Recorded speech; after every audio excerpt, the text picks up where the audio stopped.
മസലുല്ലദീ ഒരുത്തന്റെ ഉപമ, അവൻ ആരാണ്? യർജിഉ ഫീ സദഖതിഹി, താൻ കൊടുത്ത സദഖ തിരിച്ചു വാങ്ങുന്നവന്റെ ഉപമ കമസലിൽ കൽബി, ഒരു നായയുടെ ഉപമയെ പോലെയാണ്, നായയെ പോലെയാണ്. യഖീഉ, ആ നായ ഛർദിക്കുന്നു, സുമ്മ യഊദു, പിന്നെ ആ നായ മടങ്ങിപ്പോകുന്നു, ഫീ ഖൈഇഹി, താൻ ഛർദിച്ച വസ്തുവിലേക്ക്, ഫയകുലുഹു, എന്നിട്ട് അത് നാക്കി തിന്നുന്നു.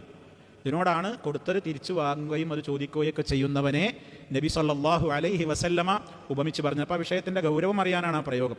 വഫീ റിവായ, മറ്റൊരു റിപ്പോർട്ടിൽ ഇതന്നെ ആശയതനാണ്. അൽ ആയിദു, അൽ ആയിദു എന്ന് പറഞ്ഞാൽ തിരിച്ചു വാങ്ങുന്നവൻ, ഫീ ഹിബത്തിഹി, താൻ നൽകിയ ഹിബത്ത്, ഹിബത്ത് എന്ന് പറഞ്ഞാൽ ഇഷ്ടദാനം, ഇഷ്ടപ്പെട്ട് കൊടുത്ത ദാനം, ആ ദാനത്തിൽ തിരിച്ചു ചോദിക്കുന്നവൻ, കൽ ആയിദി ഫീ ഖൈഇഹി, താൻ ഛർദിച്ചത് വാരി വിഴുങ്ങുന്നവനെ പോലെയാണ്.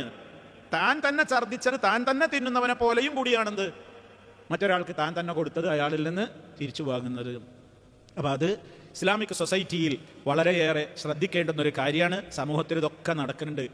നല്ലോണാണെങ്കിലൊക്കെ നല്ലോണാണ്, തെറ്റിക്കഴിഞ്ഞാൽ ഇതൊക്കെ നിർബാധം നമ്മുടെ ഉമ്മത്തിൽ നടക്കുന്നുണ്ട്.